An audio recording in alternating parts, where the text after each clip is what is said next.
오늘 우리에게 주시는 하나님의 말씀은 마태복음 4장 1절에서 11절입니다. 마태복음 4장 1절에서 11절 제가 읽겠습니다.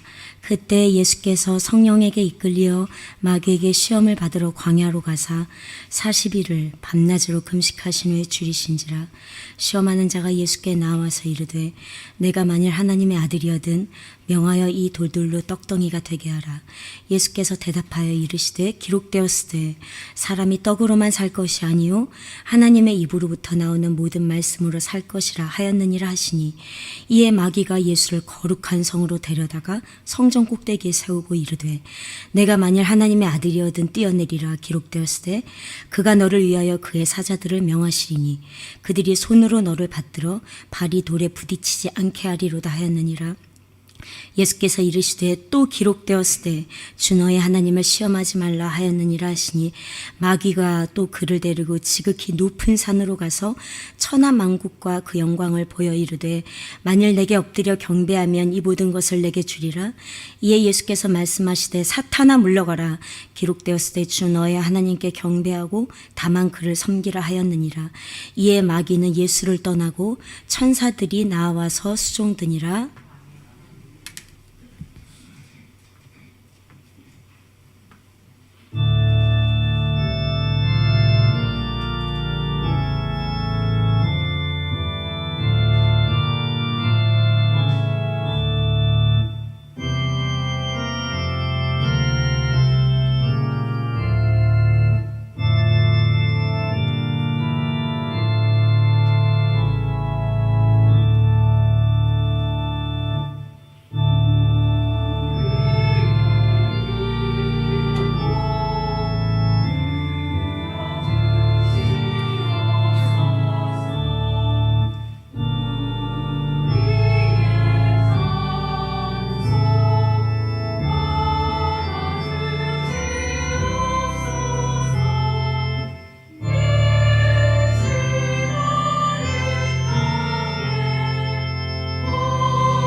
우리 하나님께 영광의 박수 올려드리겠습니다.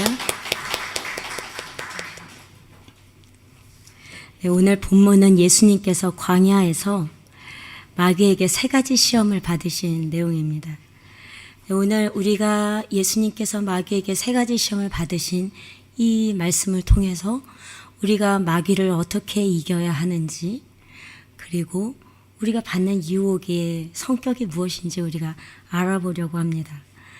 여러분들이 일주일 동안 마귀에게, 사단에게 시달리다가 오셨는데 저도 마찬가지입니다.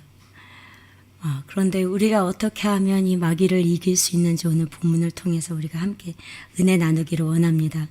예수님께서 광야에서 사탄에게, 마귀에게 시험을 받으셨습니다. 예수님께서 이 광야에 가셔서 40일 동안 금식을 하시게 되는데요. 그때 3가지 시험을 예수님께서 당하십니다. 첫 번째 시험은 이것입니다. 첫 번째 시험, 마태복음 4장 3절입니다. 시험하는 자가 예수께 나와서 이르되 내가 만일 하나님의 아들이어든 명하여 이 돌들로 떡덩이가 되게 하라. 지금 이제 마귀가 예수님에게 와서 내가 만일 하나님의 아들이어든 이 돌들로 떡덩이가 되게 하라 말하는 겁니다. 근데 여러분, 왜 돌을 떡으로 만드는 게 시험일까요? 생각해 보셨나요?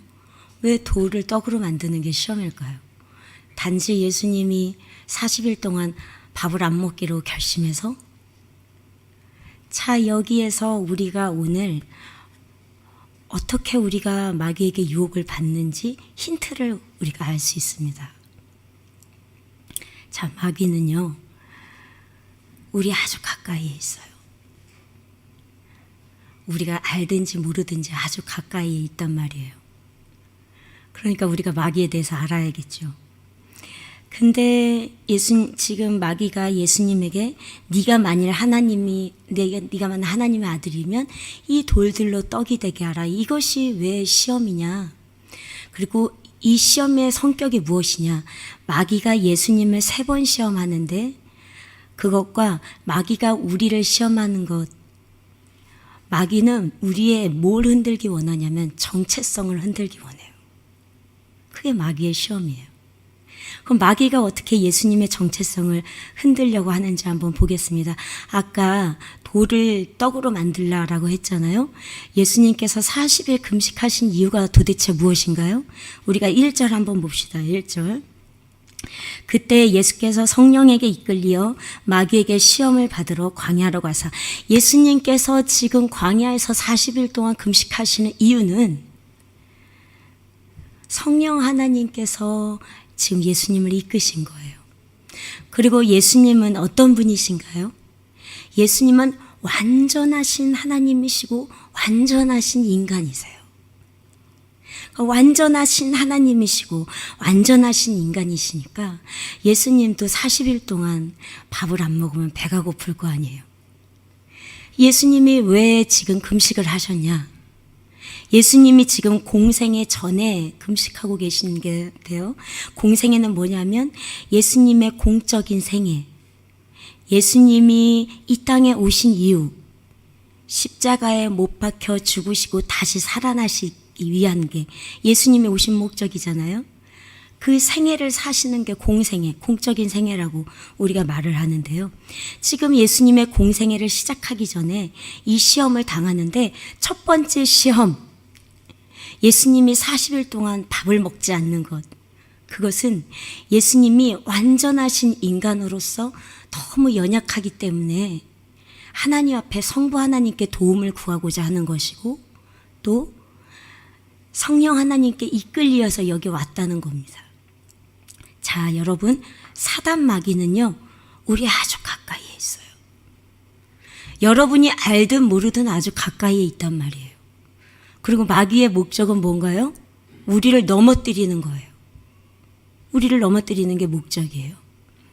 그런데 이 마귀가 우리를 넘어뜨리는데 어떻게 넘어뜨리냐? 정체성을 흔들어요. 지금 예수님이 왜 이곳에 와서 금식을 하는지 그걸 흔들어 놓는 거예요. 자, 두 번째 시험 한번 볼까요?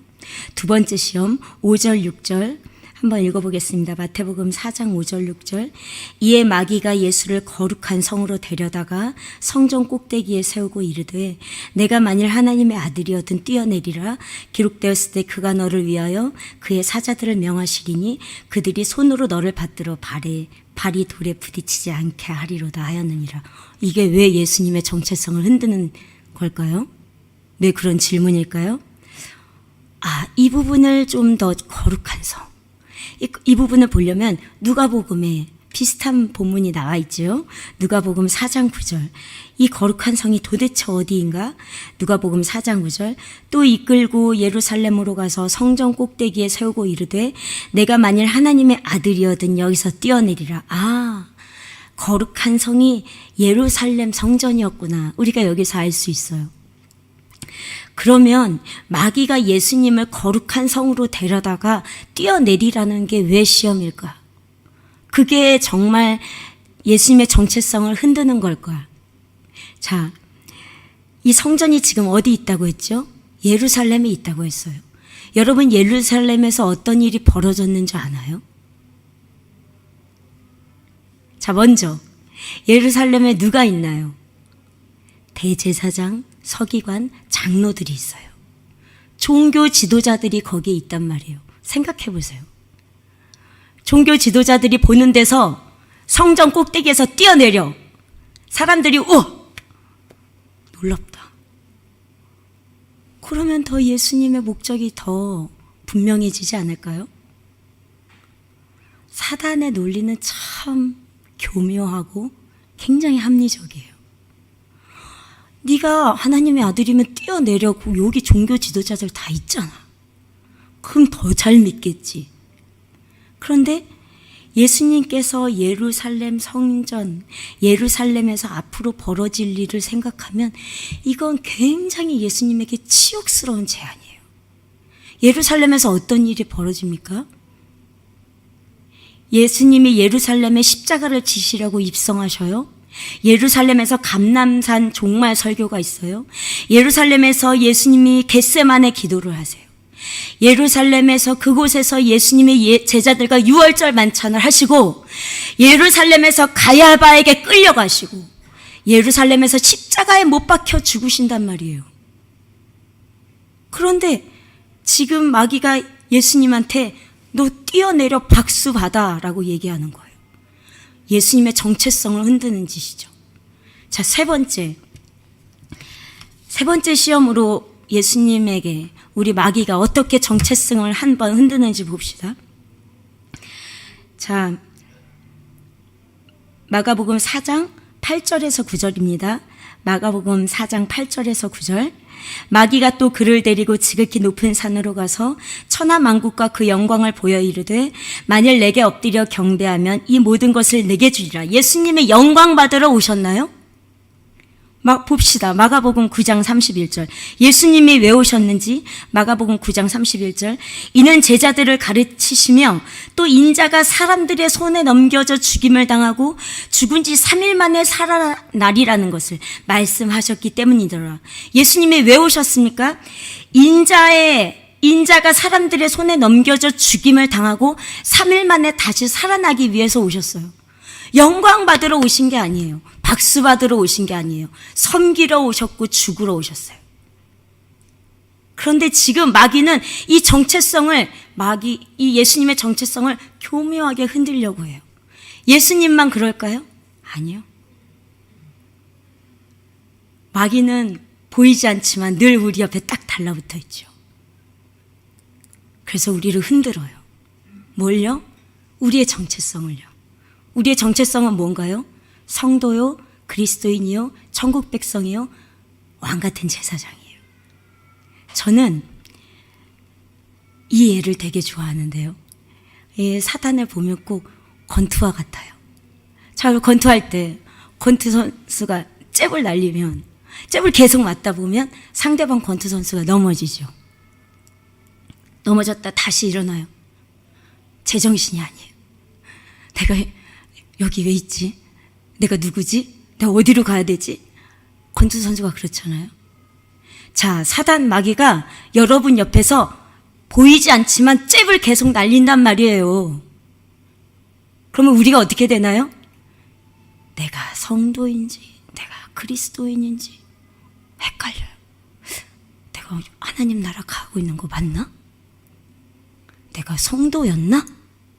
내가 그리스도인이었나? 한다는 거예요. 그게 마귀의 목적이에요. 우리를 흔드는 거예요. 우리가 매일매일 순간마다 이 정체성을 잃는 이유가 뭘까요? 저는 그래요, 여러분. 목사로서의 정체성을 매일 순간마다 잃어요.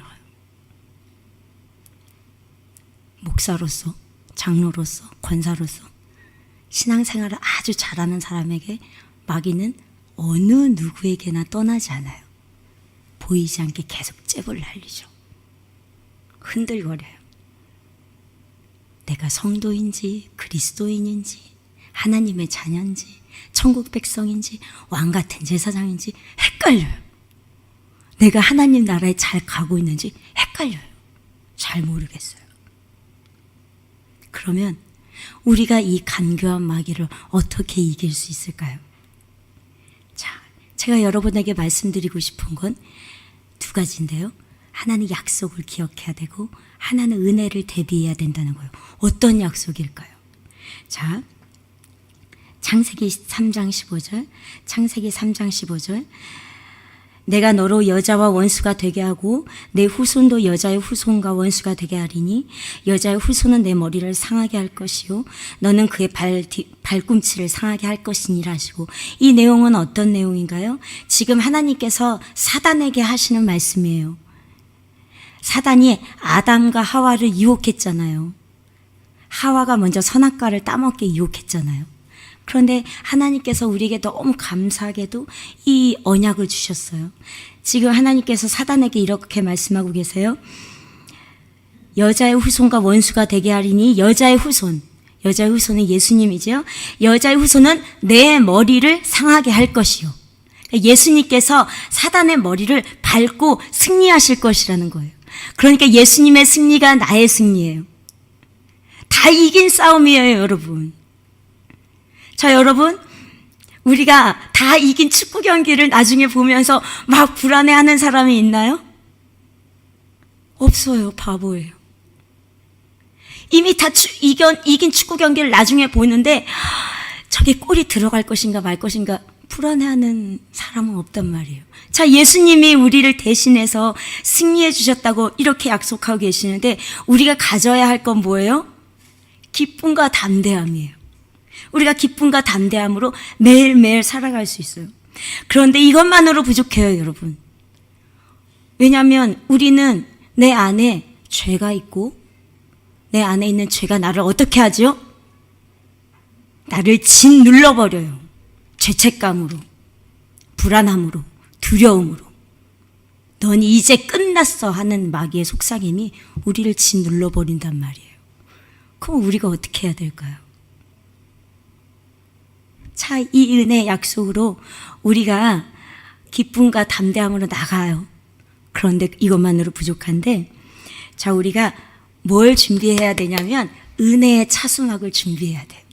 이 은혜의 차수막은 뭘까요? 자, 강남에서 물난리가 났어요. 이 차수막을 준비한 건물은 물이 안 넘쳤어요. 왜요? 미리 대비했으니까요. 우리도 뭘 대비해야 되냐면 은혜의 차수막을 대비해야 돼요.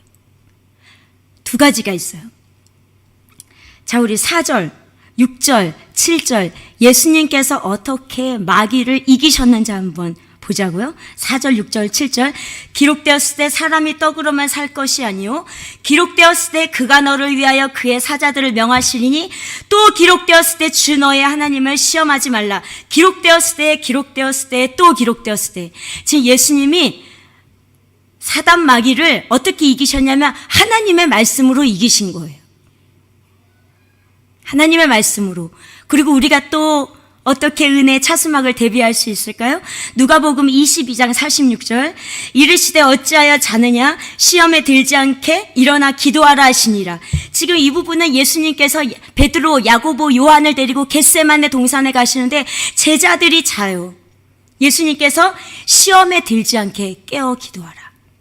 자, 우리가 하나님의 말씀을 가지고 우리가 하나님 앞에 나아감으로, 기도함으로 우리가 은혜의 차수막을 대비할 수 있어요. 자, 사랑하는 성도 여러분, 우리가 어떻게 성도가 되었고, 우리가 어떻게 그리스도인이 되었고, 우리가 어떻게 천국 백성이 되었고, 어떻게 왕 같은 제사장이 되었죠?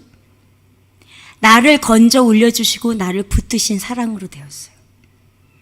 그런데 이 정체성이 나는 성도고 나는 그리스도인이고 나는 하나님의 자녀인데 내 이 정체성이 흔들려요. 그런데 여러분이 정체성에 흔들리고 정체성에 흔들려서 여러분이 빠진 구덩이가 얕든 그 구덩이가 깊어서 앞이 하나도 보이지 않든 그 구덩이에 빠진 지 너무 오래되었든 하나님은 과거에 나를 구원하셨던 하나님은 지금도 앞으로도 여러분을 끌어올리시고 붙드실 것이라는 거예요. 그런데 우리가 해야 할 일은 뭘까요? 아까 은혜의 차수막을 우리가 준비해야 된다고 했잖아요. 은혜의 차수막을 어떻게 내려야 돼요? 단단히 빠짐없이 똑바로 제대로 내려야 돼요. 그래서 나를 사랑하신 하나님의 말씀을 붙들고 내 안에 계신 성령과 하나님과 만나는 기도의 시간, 경건의 시간이 여러분의 하루 중에 반드시 있어야 한다는 거예요. 그럴 때 여러분의 은혜의 차수막이 단단히 내려질 때 누군가는 물이 차오르고 누군가는 잠기게 되어 후회하지만 저와 여러분은 후회하지 않게 될 거예요. 그래서 은혜를 잘 대비해서 기쁨과 담대함으로 마귀의 관계를 넉넉히 이겨 천국에 입성하는 저와 여러분이 되기를 바랍니다. 기도하겠습니다. 하나님 아버지 고맙고 감사합니다. 하나님 우리가 은혜의 차수막을 대비하기를 원합니다. 하나님 우리가 하나님의 말씀과 기도로 하나님 앞에 나아가기를 원합니다. 마귀가 늘 나를 넘어뜨리려고 하나 마귀가 내가 누구인지 기억나지 않게 하나 하나님은 나를 끝까지 사랑하시고 아버지 내가 어느 가운데 있든지 하나님 나를 붙들어 올리실 것이라는 이 하나님의 약속을 우리 사랑하는 성도들이 평생에 붙들게 도와주시옵소서. 예수님 이름으로 기도합나이다.